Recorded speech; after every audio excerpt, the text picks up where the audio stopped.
Hello everyone, how's it going? Remember to support the channel through like, sub, and sharing, and if you want to support directly, join and super thanks. So back in August, Insider Gaming did an exclusive report that XDefiant is on borrowed time.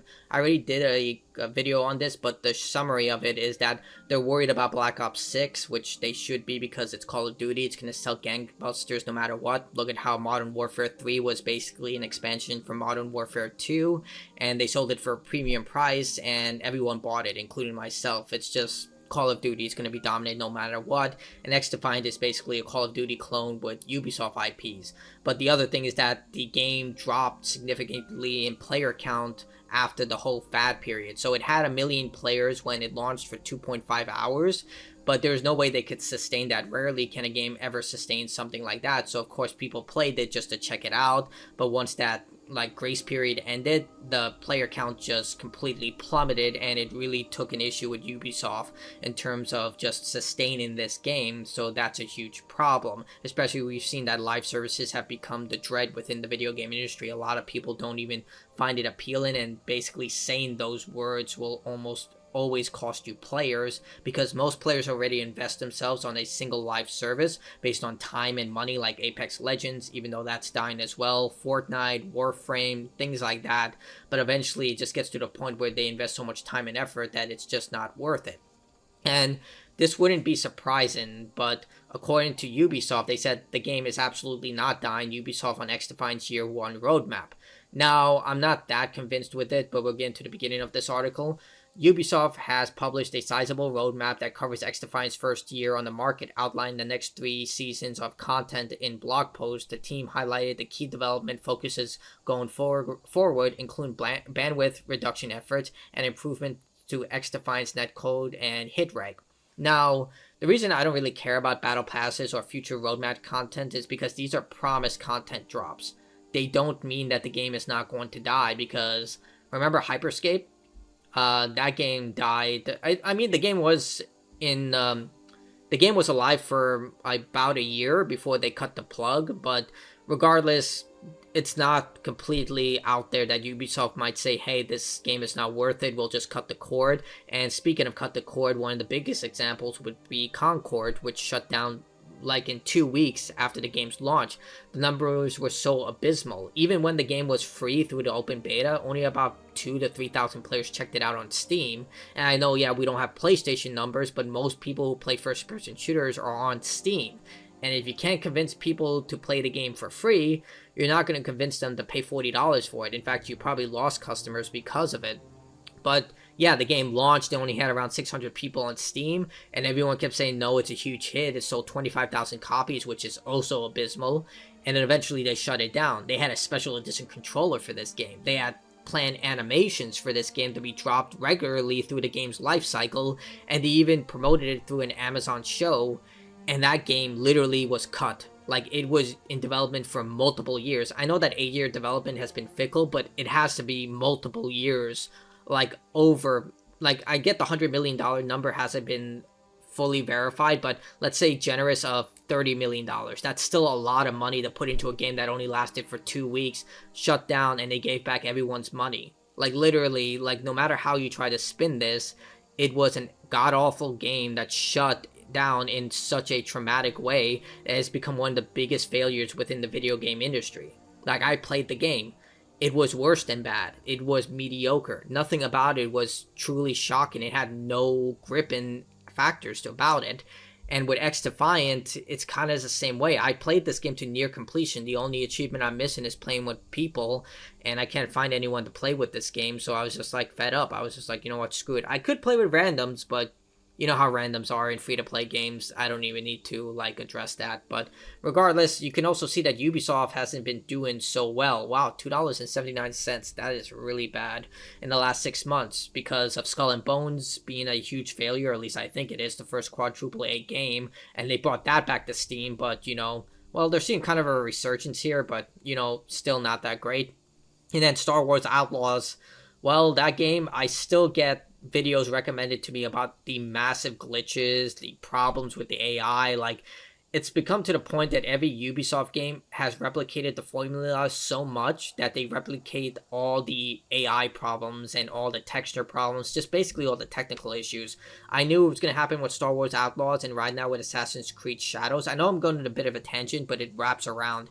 Like the recent trailer for Assassin's Creed Shadows, I'm so glad I'm not the only one who noticed all the issues, such as the sword not sheathing correctly, or the staircase not aligning with the doorway, or the fact that in ancient Japan they somehow had a sunroof made of like wood. Granted, that's a gameplay element. I don't really care for gameplay conveniences, because obviously if you choke someone out in Dishonored, they don't go down if you choke them out for 3 seconds.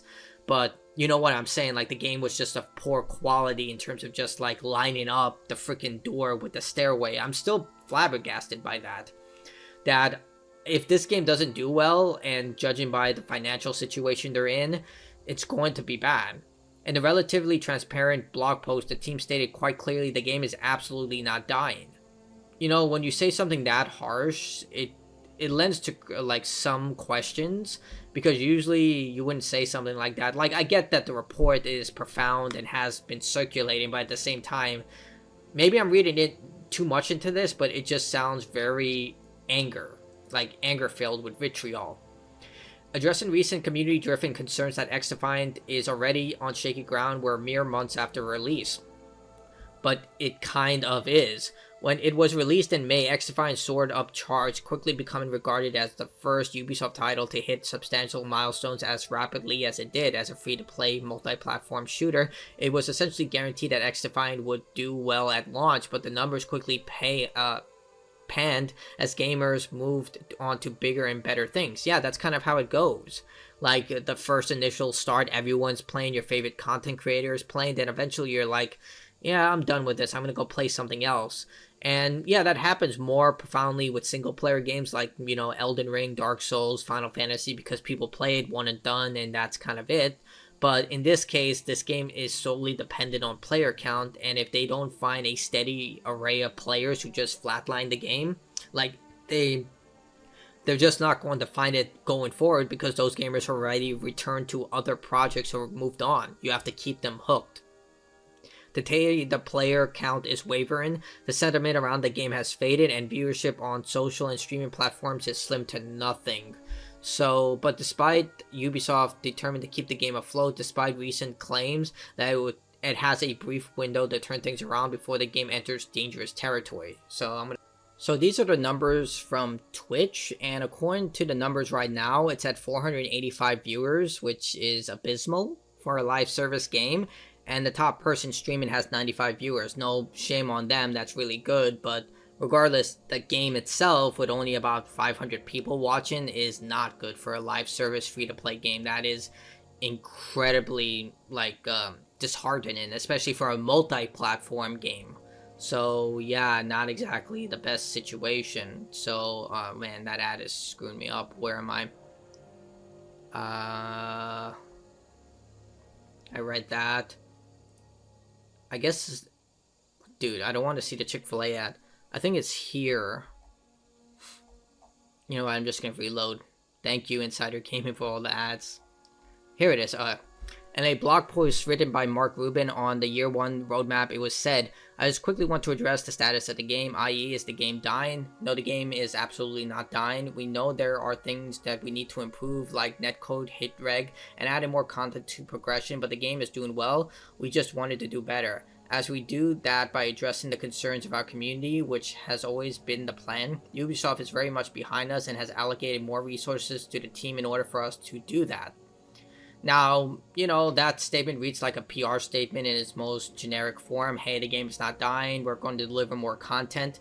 But this statement kind of has concerning, because it kind of reinforces what was stated in the Insider Gaming article. Now, that could just be me reading into things too much, but I feel like if you just posted this, it sounds a little aggressive, but this right here seems like it was unnecessary. It's like kind of saying, hey, we do want it to do better, and I understand that everyone wants their game to do very well, but at the same time, I don't know, we don't have the exact numbers. It's not on Steam, and considering that Skull and Bones is now on Steam and XDefiant is not, maybe they're trying to hide the numbers. that could be something. I don't know. I'm just trying to spitball ideas right now. Today, the team will reveal what's coming in Season 2 of XDefiant, but until then, users can leaf through the graphic provided by Ubisoft for the road ahead. So this is Season 2, 3, and 4. Buzz, Orchid, Horde. So we have a new faction, weapons, maps, device, beta private masters, limited time modes, events, yada yada yada. Top 500 leaderboard. Shouldn't that, like, you see a lot of this stuff should have been in the game at the start. A top 500 leaderboard. It's like in Battlefield 2042 where they're like, hey, we got a scoreboard, and then everyone's like, well, great, do you see it at the end of the match? They're like, no. And it's like that type of crap. And oh wow, replay, death cam replay. Oh my god. Improved first person user experience. What does that even fucking mean? Like, I've never heard that before. Improved first time user experience. I mean, I think the first time user experience is already pretty good. You just dive into a match and play. I was like reading that wrong, but yeah. Wait, bots mode? So I guess they can add bots to the game, like with, again, 2042, where they were plunging the servers full of bots just to, you know, keep the game afloat. Granted, the game is in a much better place right now, but yeah, look at that. Like, oof. The driving focus of the team right now is now stabilizing the game's networking elements, which have been a long sticking point for players worldwide. Plenty of content sits on the horizon, and the folks at Ubisoft are still determined to produce an esports ecosystem for XDefiant. Wait, what? This game was... what?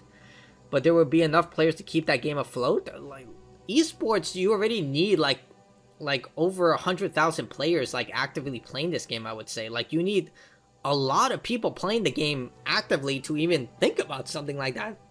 Like, I don't even think that was even... what?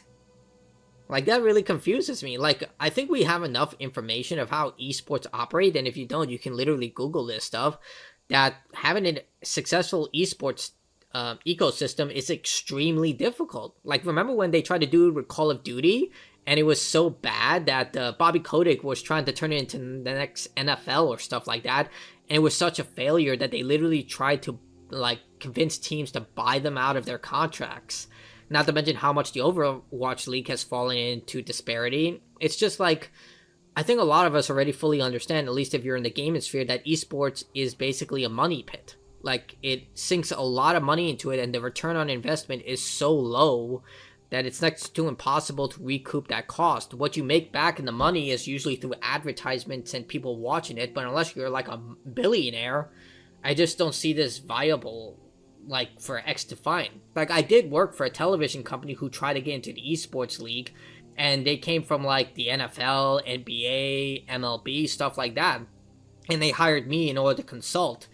And I tried to explain to them that esports is not like normal sports, like traditional sports with physical activity. Like, I'm not saying that esports don't have a physical demand to them. They do. They are absolutely sports. But they're different from traditional sports, and they had this really stupid idea, like, just to put into the mindset of the people I was working for, where they believe that you can get a Street Fighter pro to play Halo professionally. And I was like, they're two radically different games. They're like, okay, what about Overwatch and Call of Duty? I was like, no, these are really different games. I tried to put it into their head. These people operate on a margin-thin profit margin. Like, these, like, especially big teams like Team Liquid, like, they really need to keep winning and winning prize money to keep their teams afloat. And I tried to explain this to them, and they wouldn't listen, until eventually it completely went under, and the company just didn't see it as a viable option, or at least I think the investor didn't. But it was just like one of those situations where I'm walking home I was walking home in the middle of a storm in New Jersey, and basically one of my colleagues called me and told me, hey, the show's canceled. Like, my boss didn't even call me to tell me that the show was canceled. She called me, and I would have came into work wondering, hey, why doesn't my key card work or anything like that? Actually, I never got a key card. I literally waited outside until someone opened the door for me. So yeah, not the greatest experience for me to know these types of people who are trying to create esports ecosystems, or maybe they're running on some sort of fantasy drug that I don't know about. Either way, like, judging by this number and this number, it just doesn't seem like it's going to happen. Either way, tell me what you think in the comments below about this. I think XDefiant is like the only real shot it has right now is to release on Steam. The issue that it's a double-edged sword, because the second you release it on Steam, people will have a tangible number of what they can associate with this game. And if you're an investor for Ubisoft, considering where their stock price is at right now, you'll have a more tangible idea of whether this company is worth it or this game is worth it. So it can be a double-edged sword, like with Skull and Bones. But at the same time, I feel like if the numbers drops enough, that they're going to have to resort to that, because Gabe Newell won by just doing nothing. And he's going to continue to win by doing nothing because Steam is such a dominant platform. It's the best platform there is for PC gaming. Yes, it has its issues, but all my games are there. Like, literally, I'm under the same, like, knowledge. I'm just like, oh, I'll just get where the game is cheapest, like, when I go to GOG, and I'm just like, you know what, I have to log into GOG, I have to use that different launcher. I've literally become a PC gamer in the sense, like, I'm just gonna launch Steam. It's easier. So, yeah, that's the way I see it. I think that once it comes to Steam, if it comes to Steam, that's kind of the situation that you're going to see. Yeah, this game is on its last legs and it really needs an infusion of players. But tell me what you think in the comments below about this. Like, dislike, your choice. Goodbye, good luck.